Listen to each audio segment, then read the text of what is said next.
Hello दोस्तों, नमस्कार, good afternoon. आप सभी का बहुत बहुत स्वागत है दोस्तों हमारे यूट्यूब चैनल कैरियर परिवार में। मैं मुकेश कुमार आप सबका बहुत बहुत स्वागत करता हूं। तो चलिए आप सभी के लिए फिर से हम लेकर के आए हैं एक और नया टेस्ट नंबर आपका 27, जिसमें हम लोग देखेंगे दोस्तों यहाँ पर महत्वपूर्ण 50 सवाल और 50 के अलावे दोस्तों यहाँ पर पूरा उसका रिवीजन भी करवाया जाएगा। प्रत्येक सवाल से आपको लगभग 3 से 4 सवाल, 5 सवाल, किसी में 10 सवाल आपको अतिरिक्त बताया जाएगा। तो पूरा वीडियो देखना है, शुरू से अंत तक देखिएगा, आपको सारा चीज़ यहाँ पर रिवीजन होते चलेगा। समान ज्ञान, समान विज्ञान की आपका, और ये आपका मेन रूप से 1 से 12 तक है, और 1 to 5 के लिए आपका सबसे ज़्यादा इंपॉर्टेंट है ना। तो जो 1 to 5 वाले हैं उनके लिए दोस्तों ये सबसे ज़्यादा इंपॉर्टेंट है।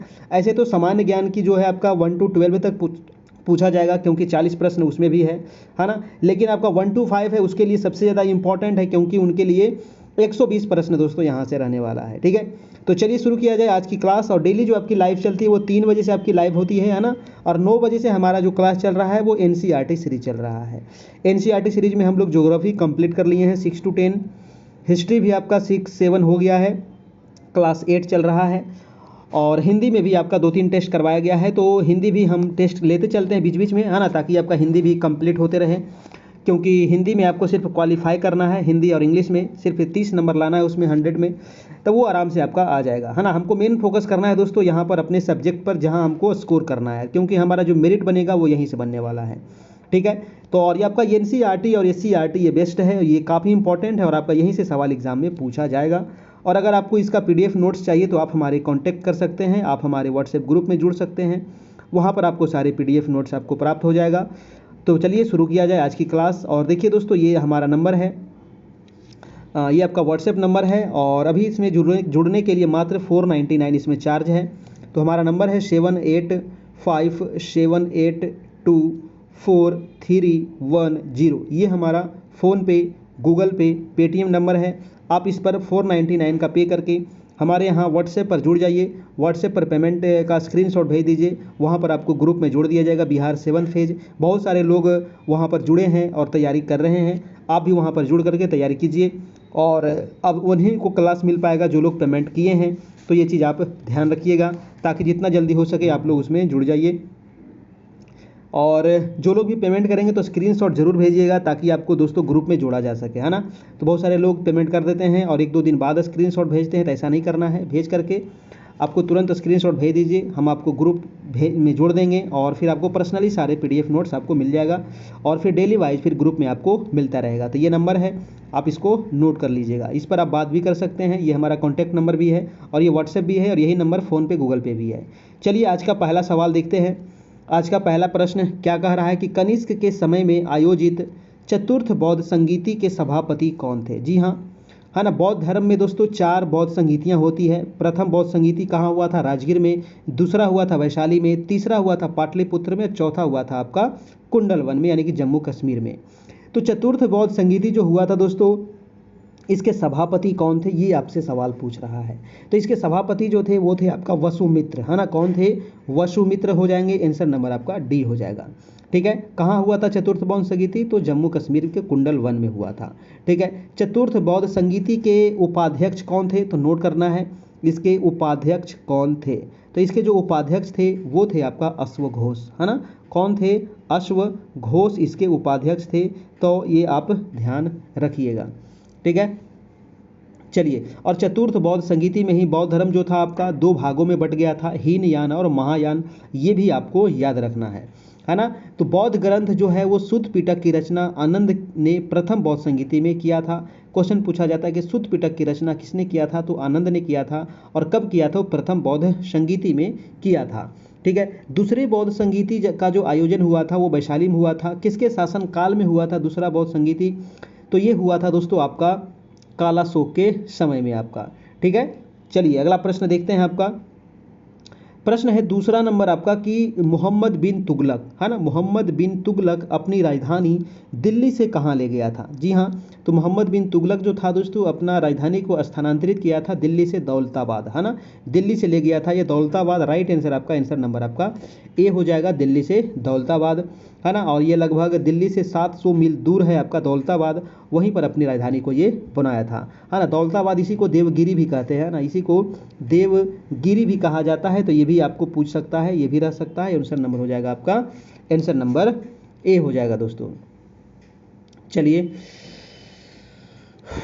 मोहम्मद बिन तुगलक के बारे में एक चीज़ और बता दूं कि ये इसको सन की बादशाह कहा जाता था या फिर रक्त पिपासु बादशाह कहते थे, है ना। मोहम्मद बिन तुगलक को दोस्तों, है ना, इसी को कहा जाता था सन की बादशाह।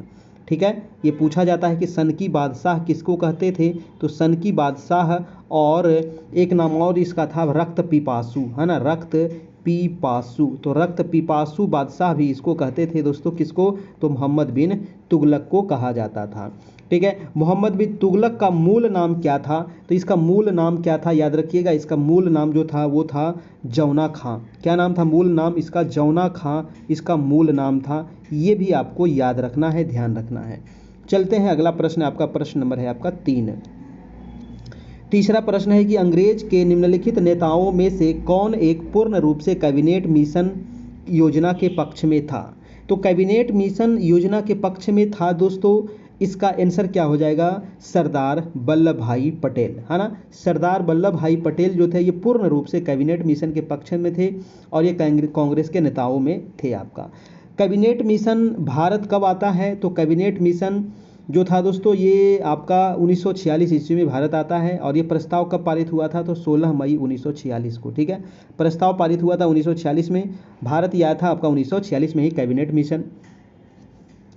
और कैबिनेट मिशन के भारत आगमन के समय कांग्रेस के अध्यक्ष कौन थे? तो ये मौलाना अबुल कलाम आज़ाद थे, है ना। जब ये कैबिनेट मिशन भारत आया था तो इस समय कांग्रेस के अध्यक्ष पूछा जाता है तो मौलाना अबुल कलाम आज़ाद थे, याद रखिएगा। चलते हैं, और देखिए कैबिनेट मिशन में दोस्तों कितने सदस्य थे, ये भी क्वेश्चन पूछा जाता है। तो कैबिनेट मिशन में 3 सदस्य थे, है ना। इसमें 3 सदस्य कौन कौन थे? तो लॉर्ड पैंथिक लॉरेंस जो थे वो अध्यक्ष थे, सर स्टैफोर्ड क्रिप्स थे और एबी अलेक्जेंडर थे। इसमें तीन लोग थे आपका कैबिनेट मिशन में, है ना। इसके अध्यक्ष पूछा जाता है कई बार, तो अध्यक्ष इसके नोट कर लीजिएगा, लॉर्ड पैंथिक लॉरेंस, है ना। लॉर्ड पैंथिक लॉरेंस इसके अध्यक्ष थे, सर स्टैफोर्ड क्रिप्स थे और एबी अलेक्जेंडर इस मिशन में थे आपका। अगला प्रश्न है दोस्तों आपका 4 नंबर, 16 वन कहाँ पाए जाते हैं? देखिए 16 वन एक है और ये पाया जाता है दोस्तों आपका कहाँ पे? तो पश्चिमी घाट में पाया जाता है और केरल में, है ना। पश्चिमी घाट कहाँ पे पाया जाएगा? तो पश्चिमी घाट जो है ये आपका केरल राज्य में है, 16 वन पाया जाता है, याद रखिएगा। देखिए आखिर 16 वन इसका नाम क्यों पड़ा, है ना। तो 16 जो है ना ये तमिल भाषा के कोलाई से बना हुआ है, ठीक है। ये तमिल भाषा है 16 और ये किससे बना है? तो कोलाई से बना हुआ है, ठीक है, जिसका अर्थ होता है ठंडा स्थान, जिसका अर्थ होता है ठंडा स्थान होता है जिसका अर्थ है, ठीक है जी। चलिए, और इसके बारे में कुछ कुछ बता दिया जाए, है ना। यहाँ पर देखिए आपको 16 वन जो है ये नीलगिरी, अन्नामलाई और पालनी पहाड़ियों पर पाया जाता है। ये भी क्वेश्चन पूछा जाता है कि 16 वन कहाँ पाए जाते हैं? तो नीलगिरी, है ना, और आपका पालनी पहाड़ियाँ और आपका अन्नामलाई पे पाया जाता है। चलिए, तो ऑप्शन नंबर आपका हो गया सी नंबर। अगला प्रश्न देखिए आपका 5 नंबर, सकल राष्ट्रीय आय को कुल जनसंख्या से भाग देने पर क्या प्राप्त होगा, है ना। सकल राष्ट्रीय आय, जी हाँ, सकल राष्ट्रीय आय जो है इसको अगर कुल जनसंख्या से भाग देते हैं तो प्रति व्यक्ति आय प्राप्त होगा, है ना। ये क्वेश्चन कितने बार आपको एग्जाम में पूछे गए हैं, प्रति व्यक्ति आय इससे प्राप्त होता है, ठीक है। चलिए, प्रति व्यक्ति आय आंसर हो जाएगा 5 का, आंसर नंबर सी नंबर हो जाएगा।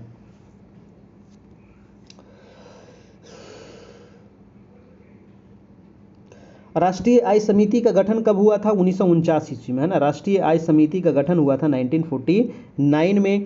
अगला प्रश्न है आपका कि किस वर्ष MRTP आयोग की स्थापना की गई थी, है ना। MRTP आयोग की स्थापना कब हुई थी दोस्तों, बताना है।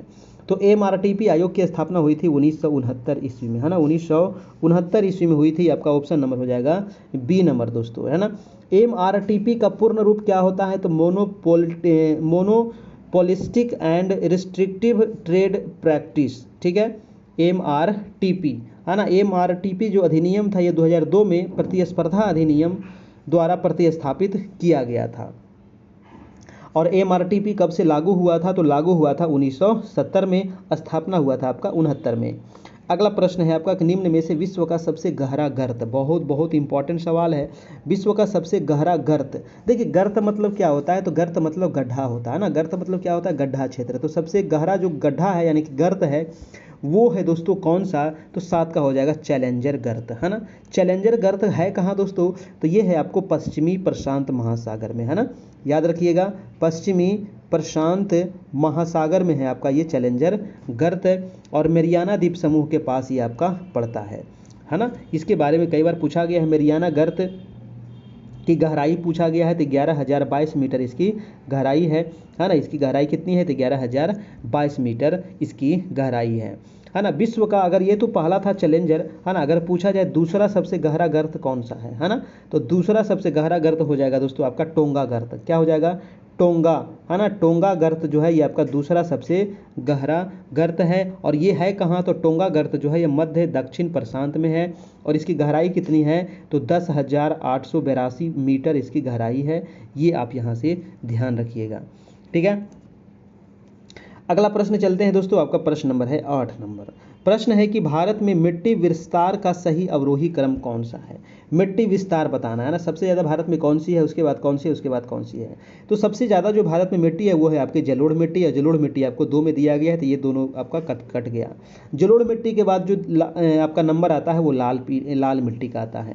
लाल मिट्टी के बाद दोस्तों आता है आपका काली मिट्टी, काली मिट्टी के बाद आता है लेटेराइट मिट्टी। ऑप्शन नंबर आपका बी हो जाएगा। ये आपको याद रखना है, सबसे ज़्यादा जलोढ़ मिट्टी क्षेत्रफल में है, उसके बाद लाल मिट्टी है, उसके बाद काली मिट्टी है, उसके बाद लेटेराइट मिट्टी है ना। चलिए, तो जलोढ़ मिट्टी का निर्माण कैसे होता है? तो नदियों के जो निक्षेप होता है उससे इसका निर्माण होता है जलोढ़ मिट्टी का, है ना। जलोढ़ मिट्टी में दोस्तों पोटास और चूना प्रचुर मात्रा में पाया जाता है, ये याद रखिएगा। जलोढ़ मिट्टी में पोटास और चूना, है ना, प्रचुर मात्रा में पाया जाता है जलोढ़ मिट्टी में आपका, ठीक है। लाल मिट्टी में क्या होता है कि नाइट्रोजन, फास्फोरस और ह्यूमस की कमी होती है, ठीक है। लाल मिट्टी में नाइट्रोजन, फास्फोरस और ह्यूमस की कमी होती है। लाल मिट्टी कहाँ कहाँ पाया जाता है? तो लाल मिट्टी जैसे कि आपका तमिलनाडु दक्षिण भारत में है ना, कर्नाटक है, आपका दक्षिण पश्चिम महाराष्ट्र है, उड़ीसा है, तो इन सभी राज्यों में आपको लाल मिट्टी देखने को मिलेगा आपका, है ना। जैसे छोटा नागपुर वाला जो भाग है वहाँ भी आपको लाल मिट्टी ही देखने को मिलेगा, ठीक है। काली मिट्टी कहाँ पे मिलता है दोस्तों? तो काली मिट्टी आपको महाराष्ट्र में मिलेगा, है ना, और गुजरात का थोड़ा सा भाग आपको मध्य प्रदेश, कर्नाटक में भी थोड़ा बहुत आपको देखने को मिलेगा काली मिट्टी आपका। लेटेराइट मिट्टी कहाँ मिलती है? तो लेटेराइट मिट्टी जो मिलती है वो आपको उच्च तापमान वाले क्षेत्र में, है ना, और जहाँ पर भारी वर्षा होती है वहाँ पर लेटेराइट मिट्टी होती है आपका। अगला प्रश्न है आपका 9 नंबर की, सागर का तापमान गहराई के साथ क्या होता है ना। सागर का जो तापमान है वो गहराई के साथ क्या होता है? तो जैसे जैसे आप गहराई में चलते जाइएगा दोस्तों, तो सागर का जो तापमान है वो घटता जाता है ना। क्या होता जाएगा? घटता जाता है, यानी कि ऑप्शन नंबर आपका बी नंबर हो जाएगा। जैसे जैसे आप नीचे जाइएगा तो सागर का तापमान क्या होगा? घटता जाएगा। ये आप दोस्तों याद रखना है, ठीक है। चलिए,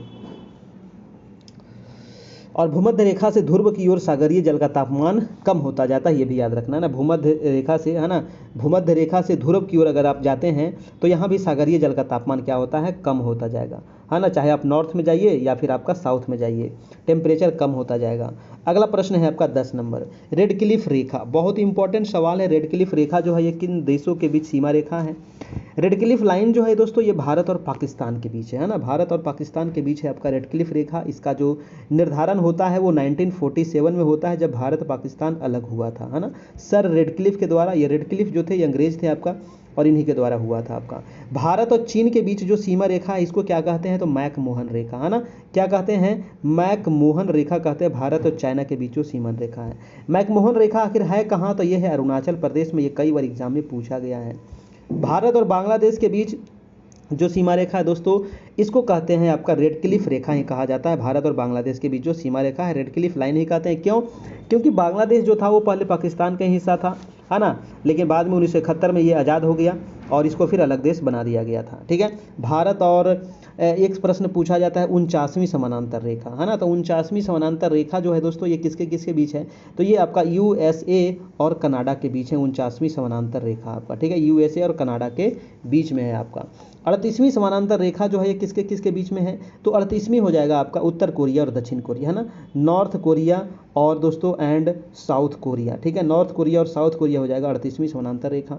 एक क्वेश्चन और पूछा जाता है मैगी नॉट रेखा, है ना। मैं जितने भी रेखा है महत्वपूर्ण जो आपको पूछा जाता है मैं यहाँ पर बता देता हूँ। मैगी नॉट रेखा जो है दोस्तों ये किसके किसके बीच है, तो ये है आपका जर्मनी और फ्रांस, है ना।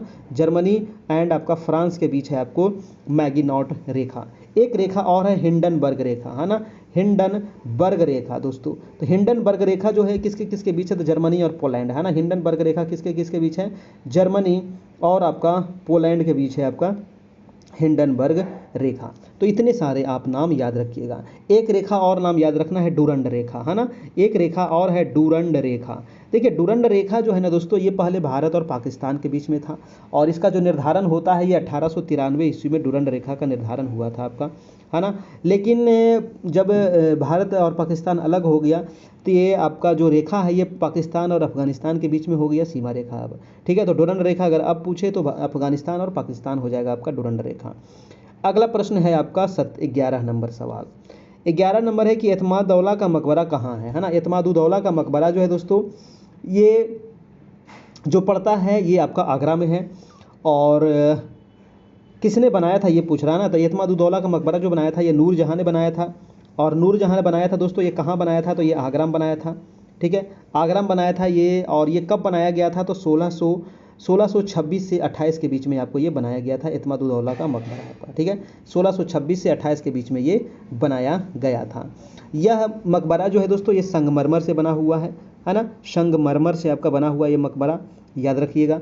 और नूरजहाँ जो थी ये आपको मिर्ज़ा गियास बेग उर्फ एतमादुद्दौला की पुत्री थी, है ना। इस इमारत में सर्वप्रथम पित्रा-दूरा का इस्तेमाल किया गया है। जी हाँ, पित्रा-दूरा क्या होता है ये क्वेश्चन पूछा जाता है ना, कि पित्रा-दूरा का सर्वप्रथम उपयोग किस इमारत में किया गया था, तो एतमादुद्दौला के मकबरा में आपको किया था जिसको नूरजहाँ ने बनवाया था, है ना। तो याद रखिएगा पित्रा-दूरा। पित्रा-दूरा क्या होता है, पित्रा-दूरा का सबसे पहले इसी में प्रयोग हुआ था आपका एतमादुद्दौला के मकबरा में। पित्रा-दूरा का मतलब होता है पत्थरों पर जवाहरात जड़ने का काम, है ना। पत्थर पर दोस्तों हीरा मोती जवाहरात पूरा जड़े हुए थे और इस प्रकार से बनाया गया था ना। कितने खर्च किए जाते थे आपको, है ना। तो पत्थर पर हीरा मोती जवाहरात जड़े होते थे, उसी को कहते थे पित्रा-दूरा और सबसे पहले इस्तेमाल हुआ था एतमादुद्दौला के मकबरा में और ये है दोस्तों आपका आगरा में, ठीक है। चलिए तो ये चीज़ आप यहाँ पर समझ गए। एतमादुद्दौला का जो मकबरा है ना ये मुगल कालीन प्रथम मकबरा है जो श्वेत मार्बल से बना हुआ है आपका, ठीक है। ये भी पूछा जाता है कि पहला मकबरा कौन सा है जो श्वेत मार्बल से बना हुआ है, यानी कि सफ़ेद संगमरमर से बना हुआ है। तो सफ़ेद संगमरमर से जो बना है वो है एतमादुद्दौला का मकबरा जिसको नूरजहाँ ने बनाई थी, कहाँ, तो आगरा में। ये प्रथम मकबरा था आपका, ठीक है ना। ताजमहल जो बनाया गया है ना इसी मकबरा का प्रभाव है ताजमहल पर भी, और ताजमहल पर भी आपको पूरा रत्न और आभूषण को जड़े गए थे वहाँ पर भी आपको पत्थरों के ऊपर, ठीक है। तो याद रखना है ना। चलिए अगला प्रश्न देख लेते हैं आपका 12 नंबर। 12 नंबर प्रश्न है कि उपनिषद काल के राजा अश्वपति कहाँ के शासक थे। तो उपनिषद काल के जो राजा थे दोस्तों अश्वपति ये आपको कैकेयी के शासक थे, है ना। कहाँ के थे, कैकेयी के शासक थे आपको उपनिषद काल के राजा अश्वपति। कहाँ के थे, कैकेयी के थे आपका अश्वपति राजा उपनिषद काल के, याद रखना है, ठीक है। चलिए अगला प्रश्न चले, तो इसमें कुछ ज़्यादा नहीं था आपका। अगला प्रश्न है आपका कि हिंदू वृद्धि दर किस वृद्धि दर से संबंधित है। वेरी वेरी इंपॉर्टेंट सवाल है ना। देखिए बहुत सारे लोग को लगेगा कि हिंदू वृद्धि दर जो है ये जनसंख्या से होगा आपका, है ना, लेकिन जनसंख्या से ये आपका नहीं है। हिंदू वृद्धि दर जो है दोस्तों ये राष्ट्रीय आय से संबंधित है। ये क्वेश्चन कई बार एग्जाम में आया है। हिंदू वृद्धि दर किससे संबंधित है, राष्ट्रीय आय से संबंधित है। और हिंदू वृद्धि दर का जो सबसे पहले प्रयोग किया गया था दोस्तों ये किसके द्वारा किया गया था, तो राजकृष्णन के द्वारा 1981 ईस्वी में सबसे पहले इसका प्रयोग किया गया था, है ना। और अमेरिकन इकोनॉमिक्स आपका एसोसिएशन में बोलते हुए ये रामकृष्णन ने हिंदू वृद्धि दर का सर्वप्रथम प्रयोग किए थे आपका, ठीक है। तो ये याद रखना हिंदू वृद्धि दर जो संबंधित है वो राष्ट्रीय आय से संबंधित है आपका। अगला प्रश्न है आपका 14 नंबर। 14 नंबर है कि वर्ष 1908 में भारतीय मुस्लिम लीग की एक शाखा लंदन में किसकी अध्यक्षता में स्थापना हुई थी। तो 1908 में दोस्तों भारतीय मुस्लिम लीग की एक जो शाखा लंदन में स्थापित हुई थी वो किसकी अध्यक्षता में हुई थी? तो वो हुई थी आपको अमीर अली की अध्यक्षता में, है ना। किसकी अध्यक्षता में? अमीर अली की अध्यक्षता में दोस्तों। कब हुई थी? तो 1908 ईस्वी में आपका मुस्लिम लीग की एक शाखा की स्थापना हुई थी। मुस्लिम लीग की स्थापना जो हुई थी ऐसे आपको 1906 ईस्वी में हुई थी। आपका 1906 ईस्वी में कहाँ हुई थी? तो ढाका में हुई थी, याद रखिएगा, है ना। तो ये आपको याद रखना पड़ेगा। अगला प्रश्न है दोस्तों आपका, सवाल नंबर है 15 नंबर, कि 1942 के भारत छोड़ो आंदोलन के दौरान, है ना, 1942 में जो भारत छोड़ो आंदोलन हुआ था इसके दौरान श्याम बिहारी लाल, है ना, श्याम बिहारी लाल का जो योगदान था वो कहाँ से था?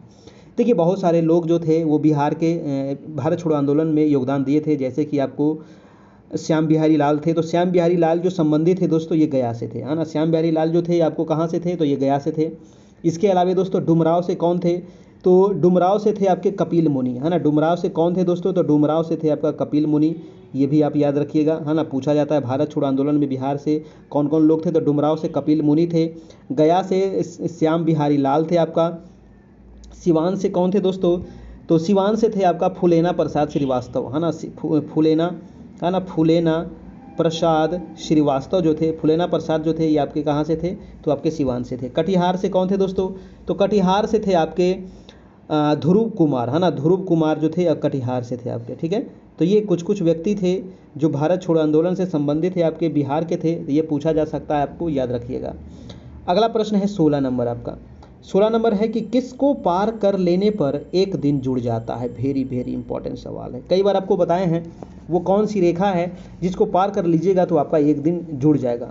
तो एक दिन जुड़ जाने के लिए दोस्तों 180 डिग्री देशांतर जो है ना, 180 डिग्री देशांतर जो है ये आपको पश्चिम से पूरब की ओर पार कर लेने से एक दिन जुड़ जाता है ना। पश्चिम से किधर जाना है? तो इधर है आपका वेस्ट, इधर है आपका ईस्ट। तो पश्चिम से अगर पूरब चल जाते हैं तो आपको एक दिन क्या होता है? जुड़ जाता है। यानी कि इधर मंगल है तो इधर क्या हो जाएगा? आपका बुधवार हो जाएगा आपका, ठीक है। 180 डिग्री देशांतर को, 180 डिग्री देशांतर रेखा कहाँ से गुजरी है दोस्तों? तो ये प्रशांत महासागर से होकर के गुजरती है आपका, ठीक है, प्रशांत महासागर से, याद रखिएगा। ये कई बार पूछा गया सवाल है ना। भारत का जो देशांतरीय विस्तार है वो कितना है ना। भारत का देशांतरीय विस्तार दोस्तों 68 डिग्री, है ना, 7 मिनट से 97 डिग्री, है ना, 25 मिनट भारत का देशांतरीय विस्तार है, ठीक है। ये देशांतरीय विस्तार भी आपको भारत का पूछा जाता है तो याद रखिएगा। एक देशांतर के अंतर को कितना समय लगता है पार करने में? तो एक देशांतर को पार करने में दोस्तों 4 मिनट का समय लगता है आपका, ठीक है ना, याद रखिएगा। कोई दिक्कत नहीं है। अगला प्रश्न है आपको 17 नंबर। 17 नंबर है कि संविधान के किस अनुच्छेद में उल्लेख है कि राष्ट्रपति को उसके कार्यों के संपादन में सहायता एवं परामर्श देने के लिए मंत्री परिषद होगा जिसका प्रधान प्रधानमंत्री होगा? तो ये मंत्री परिषद जो है दोस्तों ये अनुच्छेद कितने में है ये आपको बताना है ना। जो भारत का जो कितने अनुच्छेद में इसका वर्णन है कि राष्ट्रपति के कार्य और संपादन में सहायता करने के लिए, उसको परामर्श देने के लिए एक मंत्री परिषद होगा जिसका प्रधानमंत्री होगा। तो ये अनुच्छेद कितने में है? अनुच्छेद आपका हो जाएगा 74 में, आपका ऑप्शन नंबर आपका बी हो जाएगा 17 का आपका, ठीक है। कहीं कहीं देखिए दोस्तों ये आपको दिया गया है 73 में, लेकिन 74 हो जाएगा, है ना, ऑप्शन नंबर आपका बी हो जाएगा। अगला प्रश्न है आपका 18 नंबर, कह रहा है कि निम्न में से कौन प्रधानमंत्री जो पद ग्रहण के समय विधानसभा का सदस्य था? तो विधानसभा का सदस्य कौन रहा था दोस्तों? जो प्रधानमंत्री के पद पर ग्रहण के समय, है ना, विधानसभा के सदस्य थे। तो विधानसभा के जो सदस्य थे दोस्तों वो थे आपको HD देवगौड़ा। और ये बात है कब की? तो 1996 की, है ना। ये बात कब की है? तो 1996 की है। वर्ष 1996 में प्रधानमंत्री बनने के समय HD देवगौड़ा कर्नाटक विधानसभा के सदस्य थे, याद रखिएगा। और यहाँ के ये मुख्यमंत्री भी रह चुके थे HD देवगौड़ा आपका, है ना, 1996 ईस्वी में।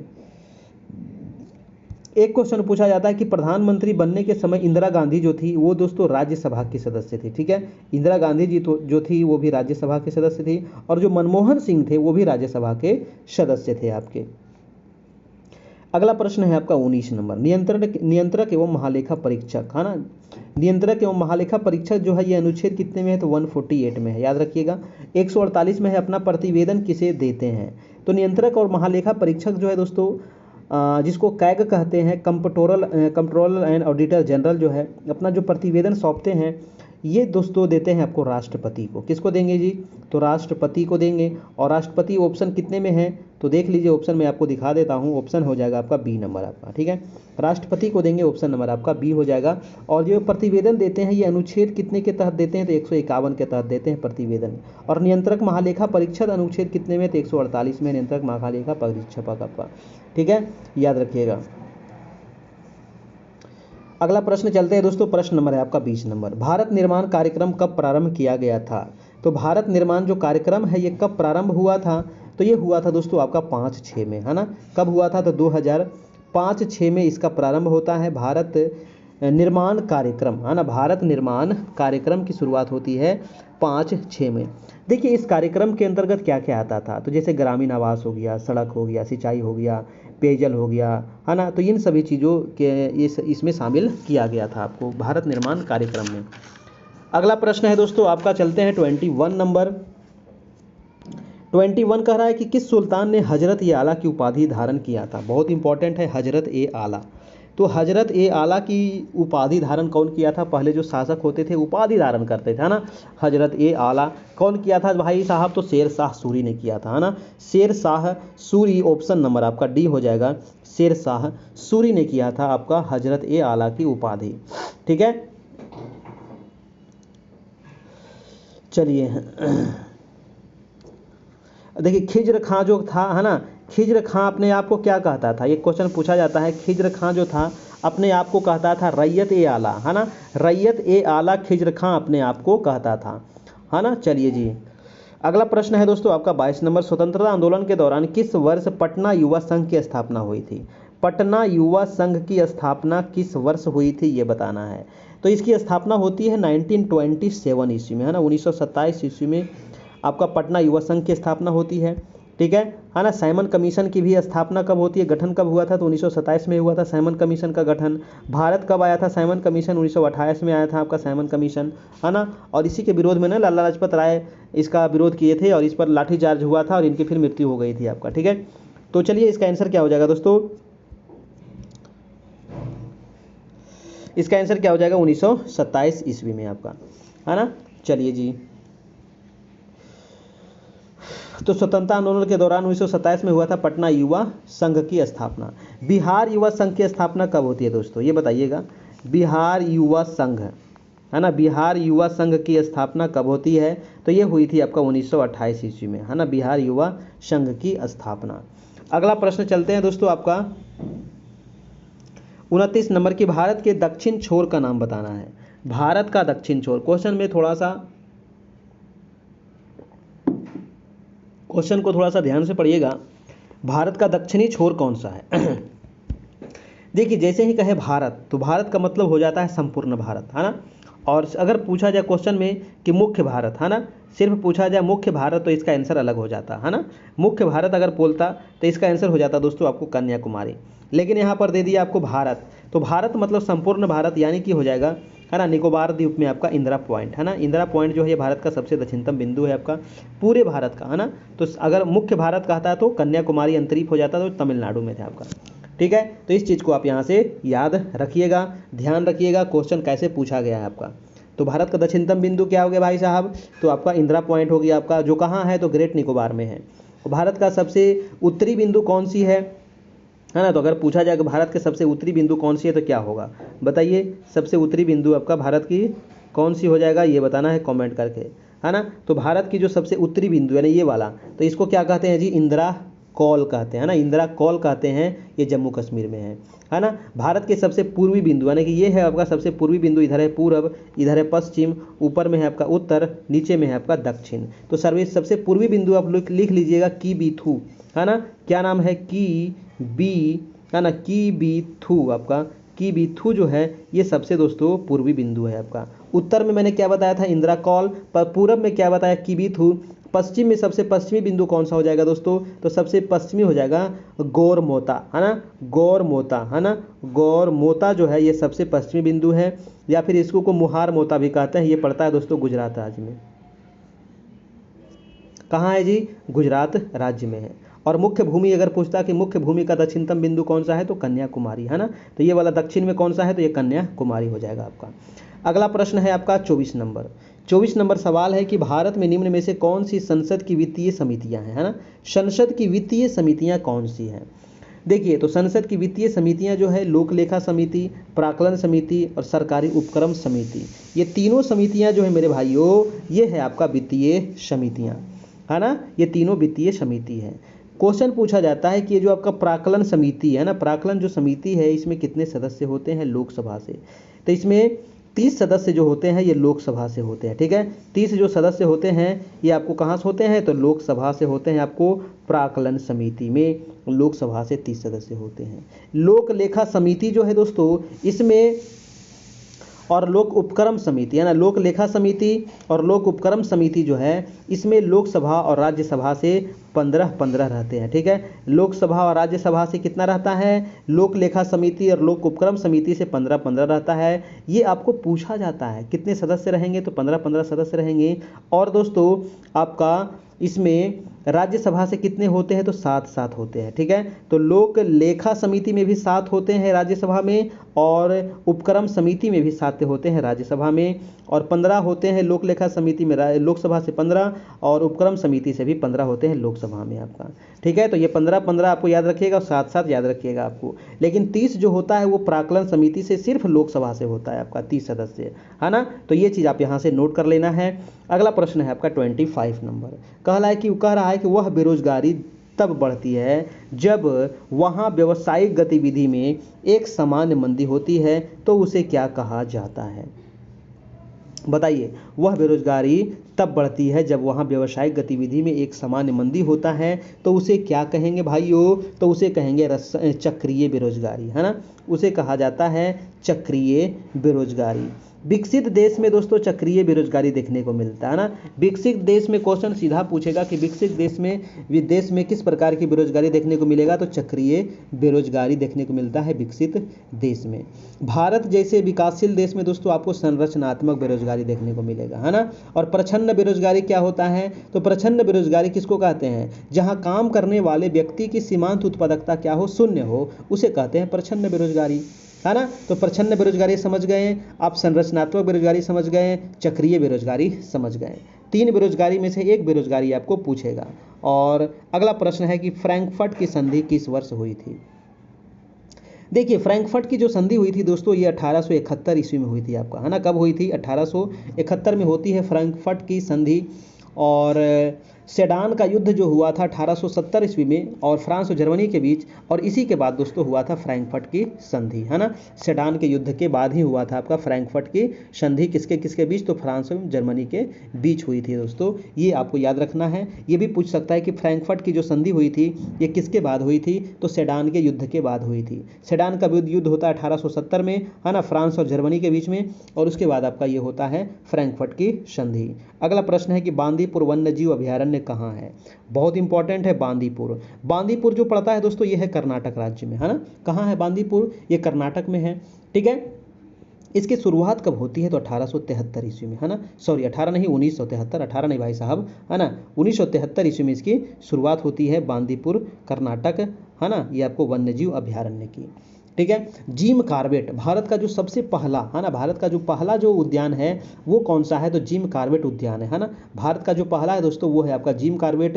और जिम कॉर्बेट की स्थापना कब होती है, तो आपका 1936 में, 18 नहीं 1936 में होती है जिम कॉर्बेट आपको स्थापना। ये कहाँ पड़ता है, तो ये उत्तराखंड में है आपका, ठीक है, उत्तराखंड में याद रखना है। जिम कॉर्बेट के बारे में बहुत बार पूछा जाता है और बांदीपुर के बारे में भी कई बार पूछा गया था। जिम कॉर्बेट 1936 सबसे पहला है। जिम कॉर्बेट में कौन कौन से जानवर हैं, तो हाथी है, बाघ है, चीता है, हिरन है ना, ये सभी चीज़ हैं। जिम कॉर्बेट क्या है, तो भारत का सबसे पुराना नेशनल पार्क है, ये भी आपको याद रखना पड़ेगा।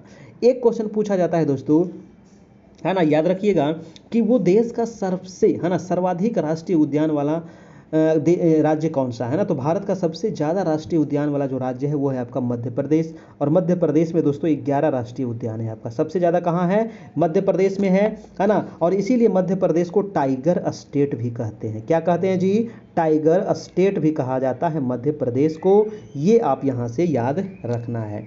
ठीक है। तो और देखिए ये तो सबसे ज़्यादा वाला हो गया आपका मध्य प्रदेश।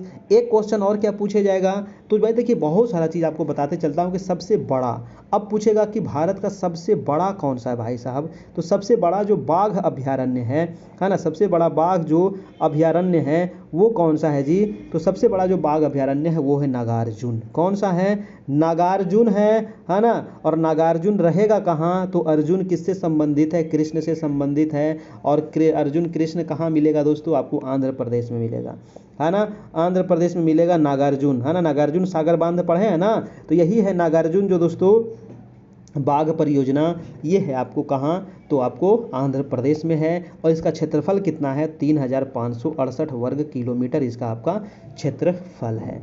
ठीक है, चलिए जी, बहुत सारा चीज़ आपको यहाँ पर बता दिया गया। एक चीज़ और मैं बता दूं कि पेरियार वन्य जीव अभयारण्य, है ना, पेरियार के बारे में भी कई बार पूछा गया है कि पेरियार आखिर है कहाँ। तो पेरियार जो है दोस्तों ये है आपको केरल राज्य में, है ना, ये जो केरल राज्य है, केरल राज्य में है आपका पेरियार। और पेरियार दोस्तों इसकी आरंभ कब हुई थी पेरियार की, तो 1978 ईस्वी में हुई थी, है ना, 1978 में हुई थी पेरियार वाला। एक है आपका हेली, तो हेली राष्ट्रीय उद्यान जो है इसी को जिम कॉर्बेट भी कहा जाता है, याद रखिएगा, है ना। अगला प्रश्न चलते हैं आपका 28 नंबर। कितना सारा सवाल बात को आपको बता दिया गया, एक दो सवाल आपको यहाँ से जरूर फिक्स आपको लड़ जाएगा, है ना।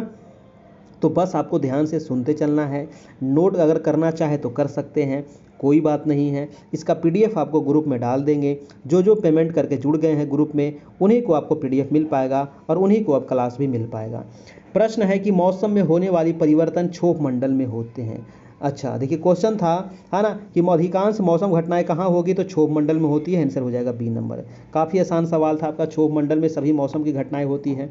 कई बार आंसर आया, क्वेश्चन आया है आपका, है ना, कि मौसम संबंधी घटनाएं किस मंडल में होता है दोस्तों, तो क्षोभ मंडल में होता है।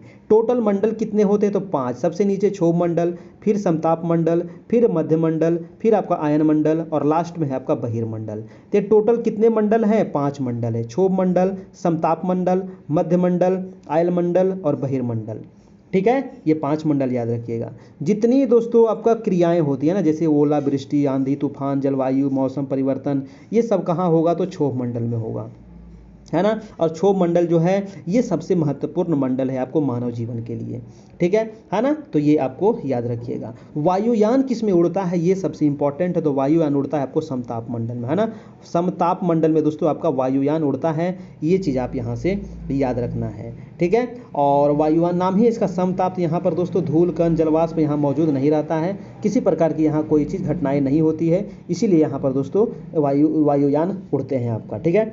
चलिए एक क्वेश्चन पूछा जाता है कि क्षोभ मंडल की जो मोटाई है ये अधिकतम कहाँ होती है, तो क्षोभ मंडल की जो मोटाई है ये अधिकतम होती है आपको विषुवत रेखा पर, है ना। ये है आपका विषुवत रेखा 0 डिग्री और इसी पर दोस्तों क्षोभ मंडल की मोटाई सबसे ज़्यादा होगी, आपको यहाँ से याद रखना पड़ेगा, है ना।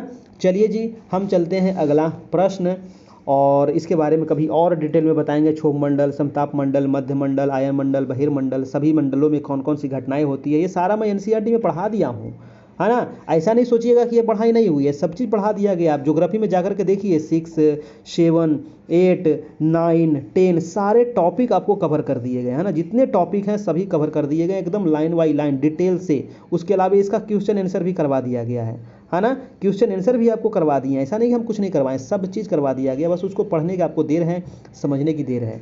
अगला प्रश्न है आपका 29 नंबर कि अधिकांश मौसमी घटनाएं किस मंडल में होती है, ये तो क्वेश्चन हो गया ना क्षोभ मंडल आपका। अगला प्रश्न चलते हैं दोस्तों आपका 29 नंबर, मत देने का अधिकार कैसा अधिकार है ना। तो मत देने का अधिकार, आप वोट देते हैं ना, तो वोट देने का अधिकार जो है दोस्तों ये कैसा अधिकार है ये आपको बताना है। वोट देने का अधिकार जो है ये कैसा अधिकार है। देखिए इसमें आपको कई बार कन्फ्यूजन होता है, वोट देने का अधिकार कैसा अधिकार है ना। कई कई बुक में आपको कुछ और लिखा हुआ है, कहीं कहीं कहीं कानूनी अधिकार भी दे दिया है। वोट देने का अधिकार क्या है, कानूनी अधिकार है। बताइए दोस्तों यहाँ पर आपका वोट देने का अधिकार क्या होगा, तो वोट देने का अधिकार जो है ये संवैधानिक अधिकार हो जाएगा आपका, है ना। हमारे अनुसार इसका आंसर बी होना चाहिए। कई जगह हम पढ़े हैं कानूनी अधिकार भी, जो हमको अच्छा नहीं लगा। इसका संवैधानिक अधिकार जो है वोट देने का, मौलिक अधिकार तो यह है नहीं, संवैधानिक अधिकार होना चाहिए बी नंबर। आपके अनुसार इसका आंसर क्या होना चाहिए, आप इसका कमेंट करके बताना है, ठीक है।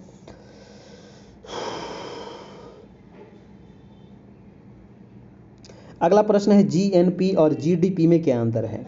जीएनपी और जीडीपी में अंतर क्या होता है, तो जीएनपी एवं जीडीपी का मूल अंतर जो है वो विदेशों से प्राप्त शुद्ध साधन है ना, विदेशियों से प्राप्त शुद्ध साधन है, यानी कि ऑप्शन नंबर आपका डी हो जाएगा इसका राइट आंसर दोस्तों। ठीक है, इसका आंसर क्या हो जाएगा, डी नंबर। अगला प्रश्न है आपका 31 नंबर, बिहार में चूना पत्थर, बहुत इंपॉर्टेंट है दोस्तों, बिहार में यही तो पाया जाता है, चूना पत्थर और पाइराइट, सबसे विशाल भंडार किस जिले में है। देखिए, तो बिहार में चूना पत्थर और पाइराइट का सबसे विशाल भंडार जो है ये पड़ता है आपको रोहतास में। कहाँ है जी, रोहतास जिला में है, याद रखिएगा। रोहतास जिला में दोस्तों चूना पत्थर है ना, चूना पत्थर का जो भंडार है ना, ये कितना भंडार है इसका, तो चूना पत्थर का जो भंडार है 210.85 मिलियन टन है ना, ये मिलियन टन में है दोस्तों, इतना है दोस्तों आपको कहाँ, रोहतास में आपको चूना पत्थर आपका। ठीक है, चूना पत्थर का उपयोग हम किस उद्योग में करते हैं, तो हम लोग दोस्तों सीमेंट उद्योग में करते हैं ना। चूना पत्थर का उपयोग किस में करते हैं, सीमेंट उद्योग में, ये भी सवाल पूछा गया है। और बिहार जो है पाइराइट उत्पादन में भारत में प्रथम है, ये भी याद रखिएगा है ना। तो बिहार जो है दोस्तों ये पाइराइट में आपका प्रथम है। रोहतास में सर्वाधिक पाइराइट का ही उत्पादन होता है आपका, ये भी आपको ध्यान रखना है। रोहतास जिले के अमझौर जो है ना, ये पाइराइट के लिए आपका प्रसिद्ध है, याद रखिएगा। अगला प्रश्न है आपका 32 नंबर।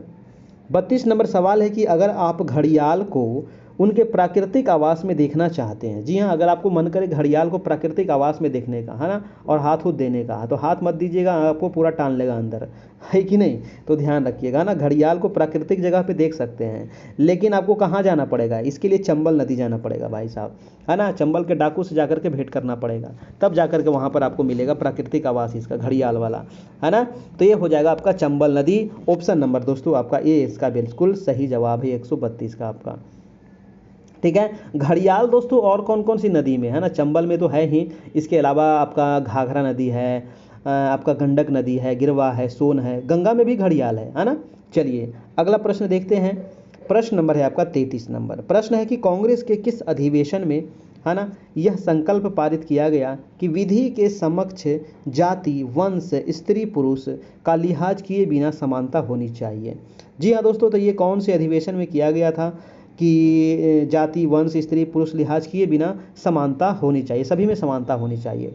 तो ये हुआ था आपका कांग्रेस के दोस्तों आपका कराची अधिवेशन में, है ना। कांग्रेस का कराची अधिवेशन होता है आपका 1931 ईस्वी, और इसी में आपका ये चीज़ हुआ था आपका। तो इसका आंसर क्या हो जाएगा आपका, कराची अधिवेशन आपका 1931 ईस्वी में आपका। ठीक है, कराची अधिवेशन जो होता है मेरे प्यारे दोस्तों, इसकी अध्यक्षता किसने किया था, तो कराची अधिवेशन की जो अध्यक्षता किए थे वो सरदार भाई साहब किए थे, है ना, सरदार वल्लभ भाई पटेल, है ना, सरदार वल्लभ भाई पटेल ने किए थे कराची अधिवेशन की अध्यक्षता, ये भी आपको याद रखना पड़ेगा। ठीक है, 1906 ईस्वी में दोस्तों 1906 ईस्वी में सबसे पहले कलकत्ता अधिवेशन में दोस्तों आपको स्वराज की मांग की गई थी, है ना।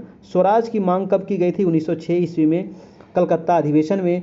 और पूर्ण स्वराज की मांग कब की गई थी, तो पूर्ण स्वराज की मांग हुई थी आपका 1929 ईस्वी आपका, है ना, लाहौर अधिवेशन में आपका। ठीक है, 1929 के रावी नदी के तट पर लाहौर अधिवेशन होता है 31 दिसंबर 1929 को, इसी समय पूर्ण स्वराज की मांग की गई थी आपका। ठीक है, एक सवाल पूछा जाता है जो 1916 में आपका लखनऊ अधिवेशन हुआ था, है ना। 1916 में जो लखनऊ अधिवेशन हुआ था, इसमें कांग्रेस के जो दोनों गुट थे आपका, गरम दल और नरम दल, है ना, गरम दल और जो नरम दल था, ये दोनों में क्या हो गया दोस्तों, आपका पैचअप हो गया, है ना, दोनों में मिलन हो गया ना, ये दिल आकर के दोनों के बीच क्या हो गया, मिल गया आपका। ठीक है, लेकिन आपका दोस्तों 1907 में दोनों का अलग होता था आपका, साथ में दोनों अलग हो गए थे, लेकिन 1916 में जाकर के दोनों फिर मिल गए थे आपका। 1929 में लाहौर अधिवेशन में आपको बता दिए पूर्ण स्वराज की मांग की गई थी। अगला प्रश्न है आपका 34 नंबर सवाल, कह रहा है कि राजनीतिक धर्म से अलग नहीं हो सकता, राजनीति जो है धर्म से अलग नहीं हो सकता, यह किसने कहा है भाई साहब। ये जो कथन दोस्तों है, तो ये और कोई कहेंगे, वो गांधी जी ही ये सब कह सकते हैं आपका, है ना, कि राजनीतिक जो है ये किसी धर्म से अलग नहीं हो सकता, वो गांधी जी ही आपको कहे थे। गांधी जी ने और कौन सा नारा दिए थे दोस्तों, करो या मरो, है ना, करो या मरो का नारा दिए थे गांधी जी, याद रखिएगा। करो या मरो का नारा कब दिया गया था, भारत छोड़ो आंदोलन के समय दिया गया था करो या मरो का नारा। देखिए, भारत छोड़ो का नारा किसने दिया था, जी हाँ, तो भारत छोड़ो का नारा दिया गया था आपको यूसुफ मेहर अली के द्वारा। ठीक है, भारत छोड़ो का नारा दिया गया था यूसुफ मेहर अली, और करो मरो का नारा महात्मा गांधी, और राजनीतिक धर्म से अलग नहीं हो सकता, ये भी महात्मा गांधी। अगला प्रश्न है कि बक्सर का युद्ध, जी हाँ बक्सर का युद्ध होता है आपका 1764 ईस्वी में दोस्तों, है ना। बक्सर का युद्ध आपका 1764 में होता है। किसके किसके बीच हुआ था, ये सवाल है आपका। तो ये हुआ था आपका मीर कासिम और अंग्रेज के बीच में, है ना। मीर कासिम और अंग्रेज के बीच होता है आपका बक्सर का युद्ध 1764 ईस्वी में। और इसी युद्ध के बाद दोस्तों आपका इलाहाबाद की संधि होती है ना। तो ये भी आपको ध्यान रखना है, 1765 में होता है इलाहाबाद की संधि इसी युद्ध के बाद। और दोस्तों जो आपका इलाहाबाद की संधि के बाद अंग्रेज को बिहार, बंगाल और उड़ीसा की दीवानी अधिकार मिल जाती है आपका। ठीक है, चलिए अगला प्रश्न चलते हैं हम। प्रश्न नंबर है आपका 36 नंबर। 36 नंबर है कि थियोसॉफिकल सोसाइटी की स्थापना किसके द्वारा की गई थी, है ना। तो थियोसॉफिकल सोसाइटी, जी हाँ थियोसॉफिकल सोसाइटी की जो स्थापना होती है ये किसके द्वारा होती है मेरे प्यारे दोस्तों। तो ये होती है आपको मैडम व्लातवस्की के द्वारा, है ना। मैडम व्लावस्की के द्वारा होता है आपका थियोसॉफिकल सोसाइटी की स्थापना। ये चीज़ आपको ध्यान रखना है।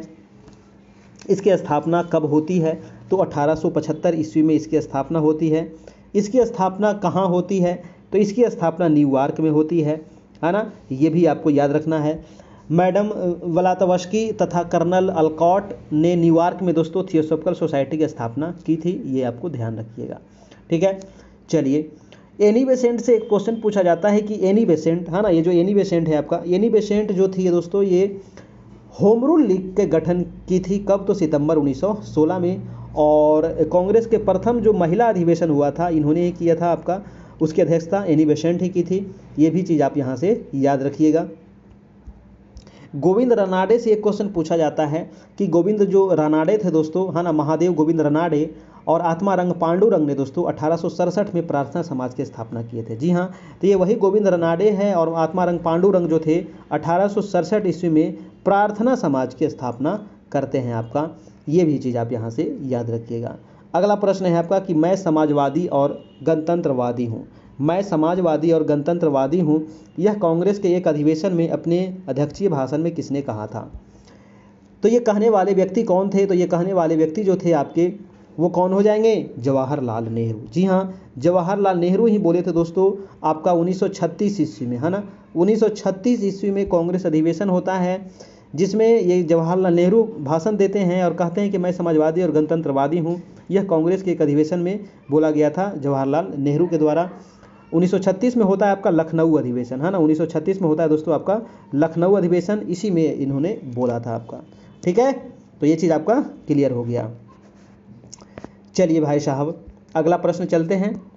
कोई समस्या है तो बताइएगा, नहीं तो वीडियो को एक लाइक कर दीजिएगा। जितने लोग वीडियो लाइव देख रहे हैं एक लाइक कर देना है ना। आप ही लोग लाइक नहीं करते हैं, इसीलिए मैं सोच रहा हूँ कि कम से कम आप लोग लाइक भी नहीं करते हैं, सब्सक्राइब भी नहीं करते हैं, और नहीं आप लोग ग्रुप में जुड़े हैं, सिर्फ देखते हैं और चल देते हैं। तो अब उन्हीं को क्लास मिलेगा जो लोग कम से कम ग्रुप में तो जुड़े हैं, है ना, पेमेंट करके, है कि नहीं। चलिए जी, तो प्रश्न है कि नैसर्गिक अधिकार सिद्धांत का प्रतिपादन निम्नलिखित में से किसके द्वारा किया गया था।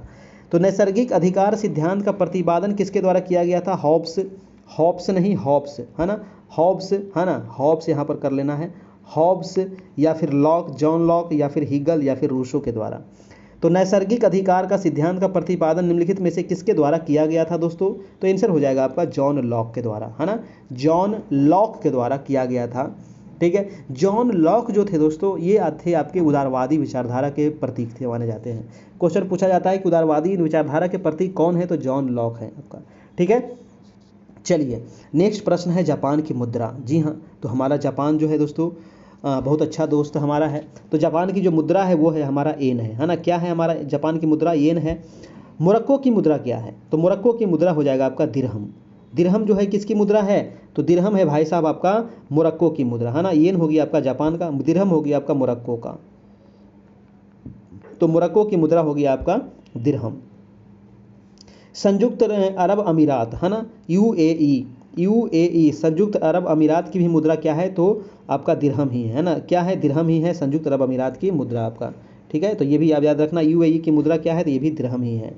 ग्रीनलैंड की मुद्रा क्या है दोस्तों, तो क्रोन। क्रोन किसकी मुद्रा है, ग्रीनलैंड की, है ना। ग्रीनलैंड की मुद्रा है आपका क्रोन है।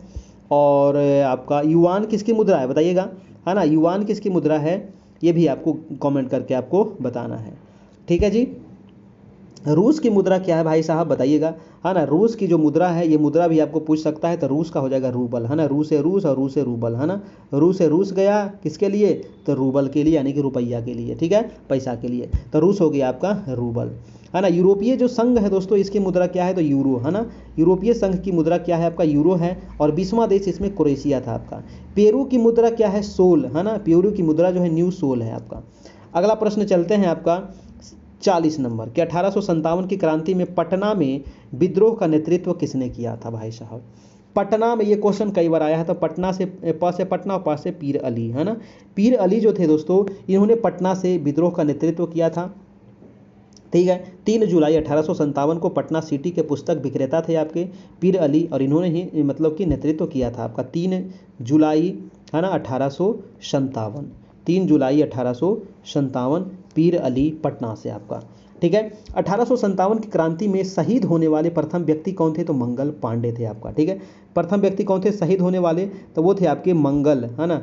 मंगल, मंगल, चलिए जी, मंगल पांडे मूवी देखें कि नहीं, देखें तो देख लीजिएगा, है ना। मंगल पांडे, अजय देखिए देखिए, ऐसा ऐसा कुछ फिल्म होता है ना जिसको देखना चाहिए आपको, है ना। ये सब फिल्म देखने से ना आपको बहुत सारा चीज़ याद हो जाएगा। जैसे गांधी मूवी, गांधी मूवी अगर आप देखते हैं ना, तो गांधी जी से संबंधित आपको बहुत सारा जनरल नॉलेज याद हो जाएगा, ठीक है। गांधी जी कहाँ गए थे, दक्षिण अफ्रीका गए थे, वहाँ कैसे वहाँ से उनको ट्रेन से उतार दिया गया था, कहाँ वहाँ गए थे मुकदमा लड़ने के लिए, वहाँ कौन कौन से कार्य किए थे, फिर भारत कब आए, भारत में क्या क्या किए, है ना। ये सारे चीज़ आपको गांधी फिल्म देखने से आपको पता चल जाएगा, ठीक है। तो ये सब जो ऐतिहासिक जो मूवी है, ये देखिए, उसको देखने से आपको बहुत सारा चीज़ याद हो जाएगा। मंगल पांडे है, जैसे आपका भगत सिंह है ना। तो ये सब मूवी देखने से ना फ़ायदा होता है, घाटा नहीं होता है, ठीक है। चलिए, ये सब मूवी अपने बच्चों को भी जरूर दिखाइए, ताकि उनको भी ये सब चीज़ों से थोड़ा सा ज्ञान हो सके। अगला प्रश्न है आपका 41 नंबर कि जनवरी 2023 में भारत के 78वें ग्रैंड मास्टर, तो भारत के 78वें ग्रैंड मास्टर कौन बने हैं दोस्तों, तो उनका नाम है आपका 141 नंबर का ए नंबर हो जाएगा, कौस्तव चटर्जी, है ना। कौस्तव चटर्जी जो है, ये आपको 78वें ग्रैंड मास्टर आपके बने हैं, है ना। तो अब हम लोग 10 यहाँ पर ऑब्जेक्टिव भी देखेंगे, 41 से लेकर के 50 तक आपका, ठीक है। 10 यहाँ पर ऑब्जेक्टिव भी हम लेकर के आए हैं। अगला है कि जनवरी 2023 में लॉन्च हुई पुस्तक जादूनामा के लेखक कौन है, बताइए। जादूनामा के दोस्तों लेखक कौन हो जाएंगे, जनवरी 2023 में ये पुस्तक लॉन्च हुई थी। तो जादूनामा के जो लेखक है दोस्तों, ये जावेद अख्तर हैं, है ना। कौन है, जावेद अख्तर। ऑप्शन नंबर आपका सी हो जाएगा, बिल्कुल सही जवाब। फटाफट आप लोग अपना अपना कमेंट करते चलिएगा। अगला प्रश्न है 43 नंबर की दुनिया का सबसे लंबे रिवर क्रूज, है ना। दुनिया का सबसे लंबे रिवर क्रूज एमवी गंगा विलास का उद्घाटन कहाँ किया गया है, तो एमवी गंगा विलास का जो आपका उद्घाटन किया गया है, और ये दुनिया का सबसे लंबा रिवर क्रूज है ना, रिवर क्रूज है। और इसका जो किया गया है वो वाराणसी में किया गया है आपका, ठीक है। वाराणसी में किया गया है, पीएम नरेंद्र मोदी के द्वारा किया गया है दोस्तों, याद रखिएगा, है ना। गंगा विलास वाराणसी उत्तर प्रदेश में किया गया है, उत्तर प्रदेश से लेकर के डिब्रूगढ़ तक आपकी जाएगी, ठीक है। तो गंगा विलास जो वाराणसी है, ये आपका उत्तर प्रदेश और डिब्रूगढ़ के बीच में शुरू किया गया है आपका, सबसे लंबे रिवर क्रूज आपका। अगला है आपका 44 नंबर प्रश्न कि 17 फरवरी से 2 मार्च 2023 तक भारत और जापान के बीच धर्म गार्जियन अभ्यास कहाँ आयोजित हुआ है, तो भारत और जापान के बीच जो अभ्यास हुआ है धर्म गार्जियन नाम का, ये कहाँ हुआ है भाई साहब, तो ये हुआ है आपको सिंगा प्रांत आपको जापान में हुआ है ना। शिगा प्रांत जापान में हुआ है आपका, ये चीज़ आपको याद रखना पड़ेगा, है ना। शिगा प्रांत है आपका, शिगा, शिगा गलत लिखा हुआ है, शिगा ऐसे लिखाएगा, है ना। शिगा ऐसे लिखाएगा, शिगा प्रांत जापान में हुआ था।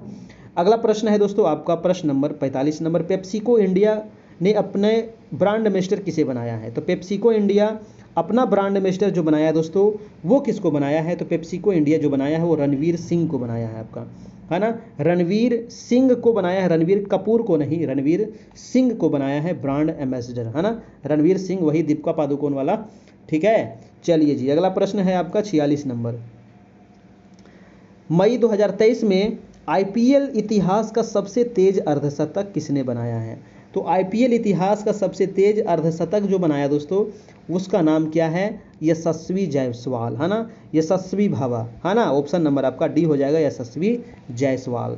अगला प्रश्न है आपका 47 नंबर कि मई 2023 में भारत रत्न डॉक्टर अंबेडकर अवार्ड से किसे सम्मानित किया गया है, तो मई 2023 में डॉक्टर अंबेडकर अवार्ड से जो सम्मानित किया गया वो कौन है, तो यूपी के, है ना, यूपी के आदित्यनाथ, है ना, यूपी के योगी आदित्यनाथ को ये सम्मानित किया गया है। और ये जो पुरस्कार दिया जा रहा है दोस्तों आपका 1996 से दिया जा रहा है ना, 1996 से महाराष्ट्र सरकार के द्वारा ये दिया जाता है और ये अभी दिया गया है आपको आदित्यनाथ को। अगला प्रश्न है कि किस राज्य के पूर्व मुख्यमंत्री प्रकाश सिंह बादल का 25 अप्रैल 2023 को निधन हो गया। तब प से है प्रकाश और प से है पंजाब, ठीक है, तो प से प्रकाश और प से पंजाब। तो पंजाब के जो मुख्यमंत्री थे प्रकाश सिंह बादल, इनका निधन हो गया है 25 अप्रैल 2023 ईस्वी को, ठीक है। और पंजाब के ये सबसे युवा और सबसे उम्रदराज मुख्यमंत्री भी रहे थे। सबसे युवा मुख्यमंत्री पंजाब का अगर पूछा जाए तो प्रकाश सिंह ही थे और सबसे उम्रदराज भी यही बने थे आपका। अगला प्रश्न है दोस्तों आपका 49 नंबर, विश्व यकृत दिवस कब मनाया जाता है? विश्व यकृत दिवस 2023 किस तिथि को मनाया जाता है? तो यकृत दिवस मनाते हैं 19 अप्रैल 2023 को, है ना, 19 अप्रैल 2023 को यकृत दिवस मनाया गया। तो ये चीज़ आप याद रखिएगा, 19 अप्रैल, ठीक है। चलिए, और ये विश्व यकृत दिवस जो मनाया जा रहा है ये 2012 से मनाया जा रहा है 19 अप्रैल को ही आपका, तो ये चीज़ आप ध्यान रखिएगा। अगला प्रश्न है आपका 50 नंबर। 50 नंबर है कि किस राज्य के मरचा चावल, जी हाँ भाई साहब बहुत इंपॉर्टेंट है, मरचा, मरचा ऐसे लिखिए, है ना, मरचा चावल, मरचा चावल को जीआई टैग दिया गया है, बहुत इंपॉर्टेंट है, ये है अपना बिहार। और ये क्वेश्चन छपेगा आपको एग्जाम में, है ना, मरचा चावल का जो जीआई टैग मिला है ना, तो ये मिला है आपको बिहार का मरचा चावल है। यह चावल दोस्तों बिहार में पश्चिमी चंपारण में होता है ना, वेस्ट चंपारण में होता है मिर्चा चावल, ठीक है। ये स्थानीय निवास लोग वहाँ पर मरचा चावल के रूप में इसको उगाते हैं और ये काली मिर्च की तरह दिखता है दोस्तों। मरचा चावल कैसा दिखता है? काली मिर्च, जो वेस्ट चंपारण के होंगे उनको पता होगा, है ना, ये काली मिर्च की तरह दिखता है। तो ये रहा आज का 50 महत्वपूर्ण सवाल और उसका पूरा ऑपरेशन हम यहाँ पर किए। अगर वीडियो अच्छा लगा हो तो एक लाइक कर दीजिएगा और चैनल पर नए होंगे तो सब्सक्राइब भी कर लेना है। ये रहा मॉडल टेस्ट नंबर आपका 27 और यहाँ पर लगभग 200 से 250 सवाल यहाँ पर आप लोग को करवा दिए, है ना, एनसीईआरटी एससीईआरटी बेस्ट, यहाँ से एग्जाम में आपको अवश्य लड़ेगा एग्जाम में दोस्तों। तो ये हमारा नंबर है जहाँ आप हमारे ग्रुप में जुड़ जाइएगा और वहीं पर आपको सारे क्लास मिलेगा और वहीं पर आपको पीडीएफ भी मिलेगा, नोट्स भी आपको मिलने वाला है, ठीक है। तो ये नंबर है आपका फ़ोन पे गूगल पे 499, इसमें चार्ज है और ज़्यादा इसमें चार्ज है नहीं। और जो भी आपका सुझाव हो आप लोग अपना सुझाव दीजिएगा, है ना। आपको इसी ग्रुप में कोई मंथली चार्ज है नहीं, PDF video notes live class सभी चीज़ मिलेगा दोस्तों, है ना, और कोई मंथली चार्ज भी नहीं है, एक ही बार आपको यहाँ पर पे करना पड़ेगा। तो ये रहा दोस्तों आपका टेस्ट नंबर आपका 27। डेली 3 बजे से आपकी टेस्ट चलती है ना, 9 बजे से अभी एनसीईआरटी सीरीज चल रहा है, ज्योग्राफी आपको कंप्लीट हो गया है, हिस्ट्री चल रहा है, हिस्ट्री के बाद हम पॉलिटी करेंगे, पॉलिटी के बाद हम लास्ट में इकोनॉमिक्स करने वाले हैं, ठीक है। और ये आपका एनसीईआरटी एससीईआरटी बेस्ट आपका चल रहा है, सामान्य ज्ञान और सामान्य विज्ञान। आज तो हम करेंट अफेयर भी देखे, है ना, तो कभी कभी करेंट अफेयर भी जोड़ देते हैं, कभी सामान्य विज्ञान जोड़ देते हैं, ठीक है, यानी कि आपका सिलेबस हम कवर करवा देंगे, टेंशन नहीं लीजिए, है ना। और ये 1 से 12 तक आपका काफ़ी इंपॉर्टेंट है। उसके अलावा जो 1 to 5 वाले हमारे हैं तो उनके लिए तो खैर सबसे ज़्यादा इंपॉर्टेंट है ना, क्योंकि मेन रूप से 1 to 5 के लिए ही हैं, लेकिन जो सामान्य अध्ययन है, सामान्य विज्ञान है, करेंट अफेयर तो सबको पूछा जाता है ना, तो ये सभी लोग देख सकते हैं, है कि नहीं, ठीक है जी। तो आज इतना ही रहने देते हैं और फिर मिलते हैं हम अगले क्लास में, है ना। तो तब तक के लिए आप लोग अच्छे से रहिए, खुश रहिए, मस्त रहिए, तैयारी अपना करते रहिए। किसी प्रकार की कोई दिक्कत हो तो नीचे कमेंट बॉक्स में अपना कमेंट को चिपका दीजिएगा और कैसा लगा वीडियो ये भी आप बताइएगा। थैंक यू आपको और चलिए फिर मिलते हैं कल, कल नहीं रात में। तब तक के लिए गुड बाय, टेक केयर, धन्यवाद।